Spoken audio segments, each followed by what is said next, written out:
What's going on, beautiful people of YouTube's Renebean? And I'm gonna do a quick little video here. I got an N64 I'm about to sell locally. Figure we'll come out here, give it a good cleaning, second testing, make sure it's all good to go. But I figured we could talk about a few controversial subjects. We'll talk about DKOldies, talk about whatnot. Yeah, just a little bit of insight on them, whether you like them or not. But hell, if DKOldies is giving you $70 for a PS2 Slim or a Fat, something's got to be up. Let's check it out.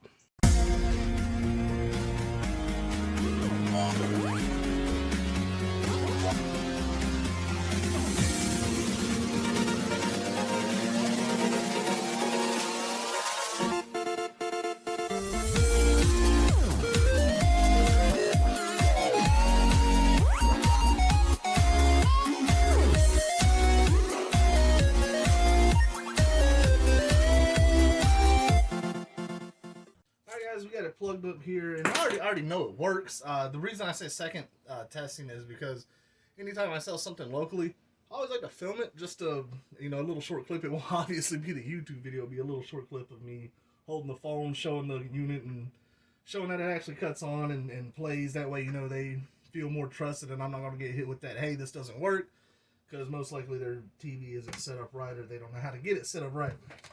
Anyways, yeah, that cuts on.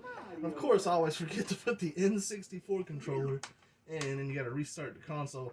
This, if you remember, this was from a pickup a few weeks back. It was an N64 bundle. Fantastic, except this Super Mario is actually a reproduction. It was listed in the listing that this is sold same with like the controller. I'm very honest with the sellings, because you never want to be that guy being like, yeah, it's all good, everything's authentic. I mean, this doesn't even say Nintendo. Alright guys, so with that thing obviously working, I got my video, we're good with that. Let's go ahead and give this thing a little bit of a cleaning. So yeah, as I stated in the beginning of this video, I want to know what your guys' opinions are on DKOldies. I feel it goes both ways. If you are a seller, you can make some potential money, some good money on things that you normally couldn't, or as well.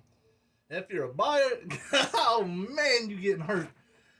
They definitely charge. They charge up. But hell, I mean, they're very reputable for the most part, as far as my understanding. I've never bought from them. I've never sold from them or sold to them. I hear stories all the time. I got a lot of people in the Discord server actually that sell to them as well, or at least a handful of them. And if you haven't, check that link in the description. It's free to join up. We do fire sales. You can get some stuff at crazy prices. But anyways, DKOldies, if you go to their site, you can see what they're paying on certain items, whether it's consoles, cords, controllers, and certain games. The way it works, from my understanding, is you email them a list of what you have, try to be as detailed as possible, whether something's complete in box, got a scratch, got a dent, whatever it may be. And they'll get back to you with a price quote. They pay for shipping labels. So, if you're selling a PlayStation 2 Fat console for $72 to them, they're paying for shipping. And that's console only. That's a fantastic deal as a seller. If you don't like to move them, I typically hate selling PlayStation 2s and whatnot. I like small items. They're just, I don't know. Every seller is different. Of course, I'll take anything I can make money on, but at the same time, you see my stacks over there, they just pile up. Same with things like Wii consoles. I know a lot of you will remember in like past yard sale videos, I always say I hate picking up consoles. But now I think, what are they paying on Wii consoles? I think $40, $42 or something, just for the console only. I don't know if they differentiate between the GameCube versions or the color variants or not. I didn't look too hard into it. But that's still solid for just a console. Now they are somewhat not so great when it comes to things like Wiimotes or original like power packs. Like, they're paying $1 for an original Sega power pack. Like, come on now, you can do a lot better than that on eBay.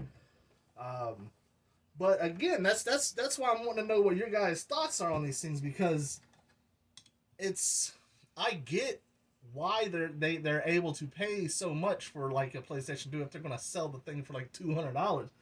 And you may be asking yourself, how are they able to even sell that? Well, they got such a following, such a reputation, and like, you pop in retro games, they're usually what's going to pop up on Google first thing, and they have that ability. I can't knock them for that.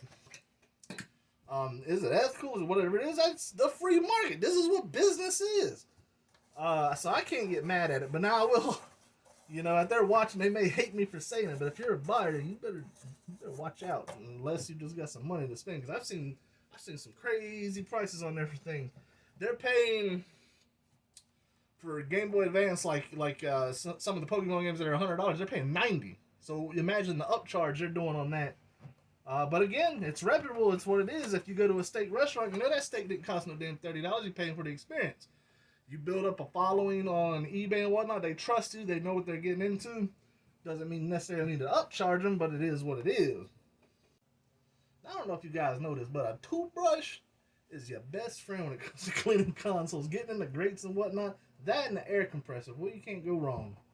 Now, the one thing that concerns me when it comes to DKOldies, again, I've never sold to them, is if, now I was reading in some of their, their information that if an item's broken, they don't have to give it back.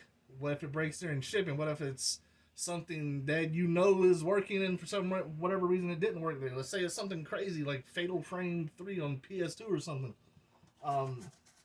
That's where the whole trust thing goes. But again, the reviews, the things that I hear, I know I'm probably going to have people who are going to be against it, for it, whatever it is. And that's kind of what I like. That's what, talking about this stuff is all about. And I think talking about this is more for the sellers who have adjustable. I mean, hell, I got 6 Wii's over there, and then I got 4 more in the office.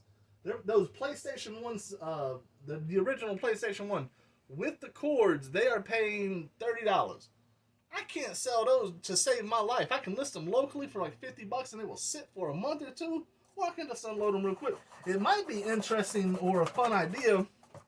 I'll send them an email, make sure they're cool with it. But hell, I think I don't have to anyways. And just say, hey, I want to see, just test, what's going on with this. But I don't know, may have to do it. May not need to do that. That way that I'm not treated, biased in any way. But I don't think it's going to be bad or a bad service or a bad time. So, again, guys, tell me what your thoughts are on DKOldies. Have you used them? Do you hate them? Do you trust them? What's going on with all that? But moving on to the second topic, this one's going to be interesting because I know in the retro community, so many people are divided on so many different things. They hate change, whatnot. It's a new platform for selling, mainly from my understanding, it's really just influencer based. So I see a lot of YouTubers now promoting this, and I've never sold on whatnot. I've had people ask me to. I don't really know anything about it. I've done a little bit of research, obviously, so I don't look too damn stupid on this video. But at the same time, it's still somewhat new to me. But from my understanding, don't piss a lot of people off, but there is a term that I came up with back in yard selling called get factor. The get factor is I got my ass up and found that game for $3, sold it to you for $30. I did it. That's the get factor. When it comes to selling something higher cost, and not saying this happens all the time, but I know of cases where things sell higher than what they're actually worth on whatnot. Things I call the fan factor. Again, that steak ain't $30. You're paying for the experience. It's interactive. It's fun. They get to dance and do their little whatnots and things on camera. But it is influencer based, so you have and it's not limited to influencers. I know a lot of people that get on there that they don't have a social media. It is possible, and they still sell pretty well. Is whatnot going to take over something like eBay? Obviously not. eBay's got one hell of a following, but it is good for the younger audience, I guess, the younger generation. As far as the type of deals you're going to get, I have no idea. Where things start to get kind of stupid, in my opinion, and I saw something like this, and that's because I didn't really know much about it, and I seen something pop up on like a video of some sort, and it said that they were selling something, and it was $50, and this was $50, and this was $50, and I was like, none of this makes sense. Reading through the comments, someone said it's whatnot. Of course it is. It's a starting bid. Damn it, that ain't just stuff like that gripes me. Like, I get trying to drive traffic, but falsely is kind of scummy. But it is what it is. Not much I can say with that. I just don't know much about it. What are your experiences with whatnot? Have you had good luck as a seller, as a buyer? Do you think it's something that's going to take over the world? Or do you think this is something that's YouTuber influenced and it's just for the fans? It's just another outlet like Patreon, or paid Discord, things like that. But again, I can't knock anybody for making money. Hell, if it's something that I have interest in, I might look into it. But at the same time, I don't know. I do pretty well for eBay and Amazon and local sales. But if it's fun for the subscribers, then I see no issue with it. It's when you are driving people to it under, I can't necessarily say false, because if it won at a starting bid of 50, it was 50, but obviously it's not going to. But if people are, there's so many controversies with it. Maybe I'm just speaking crazy. It's early in the morning. I just got done cutting grass. My hair is all messed up and I'm covered in clippings. It's an interesting day. Plus, in about 3 or 4 hours, I gotta go meet this lady and sell this N64, which she should be happy with. She was texting me last night saying how she cannot wait to get it. And I'm even going to include this HD to AV, or AV to HDMI converter, because she's got a modern TV with no AV outputs.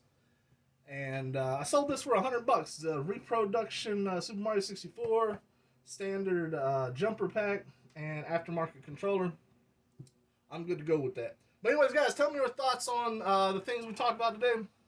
And let me know down in the comments on the Discord. Check out the Discord server. Come over, yell at me, bitch at me, tell me put out more videos, and hop on these fire sales. We're probably going to have some more coming up.